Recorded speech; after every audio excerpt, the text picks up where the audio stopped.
سر مختار احمد بھٹی صاحب سانگڑ district bar کے senior advocate آپ ہیں. اس حوالے سے آج ایک تقریب کی گئی ہے جسے آپ کو ایک 50 سال آپ کی سروس جو آپ نے دی ہے عوام کی خدمت کے لیے. یہاں پہ آج سلور جوبلی جو آپ کو سندھ بار کونسل نے آپ کو ایک اعزازیہ تقریب کے طور پہ آپ کو ایک وہ سرٹیفکیٹ مہیا کیا گیا ہے. یقیناً یہ خوشی کا مرحلہ ہے اور کسی خوش نصیب کو ہی یہ نصیب ہوتا ہے. اس حوالے سے آپ کیا کہیں گے؟ میں نے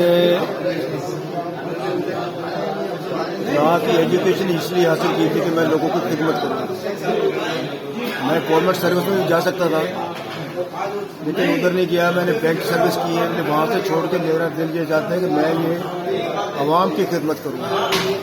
لوگوں کے جو رائٹ ہیں، لوگوں کے جو مسائل ہیں دکھی لوگوں کے، ان کے کسی کام آ سکے. تو اس لیے میں نے یہ پروفیشن کو چوز کیا اور میں 1968 میں میری انرولمنٹ ہوئی. اس وقت سے میں یہ سانگڑ ضلع کی خدمت کر رہا ہوں. 4 سال میں بطور جج رہا حیدرآباد میں، لیکن میرا دل وہاں نہیں لگتا تھا. میں یہ چاہتا کہ میں اپنے بھائیوں کی سانگڑ میں خدمت کروں. لہٰذا میں نے نوکری چھوڑ دی اور یہاں میں نے یہ کام شروع کیا.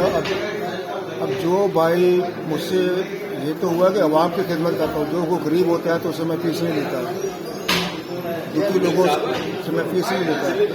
میرا دل شروع سے عوامی خدمت کا تھا. میں نے اسی لیے اپنا طبی سینٹر کو بھی میں نے چلایا یہاں پہ. تو دکھی انسان کی خدمت کرنے کے لیے میں زخمیوں کو اٹھا کے لاتا تھا.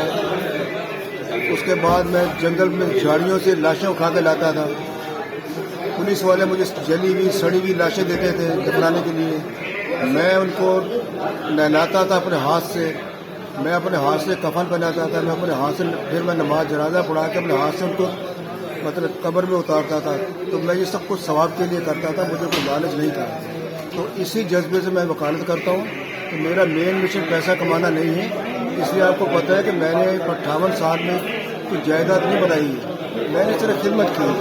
اور جونیئر ایڈوکیٹ کو میں خاص طور پر میرے چھوٹا بھائی سمجھ کے ان کو میں پڑھاتا ہوں، ٹریننگ دیتا ہوں. میرے پڑھائے ہوئے جو ہے مختلف قسم 15-20 جج بن چکے ہیں.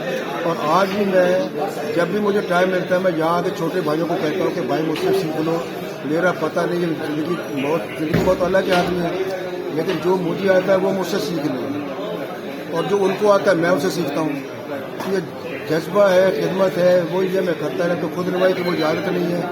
سادہ سا غریب سا بندہ ہوں لیکن خدمت کرتا ہوں. کہ ہو سکتا ہے کہ یہی کام میری بخشش کا سبب بن جائے.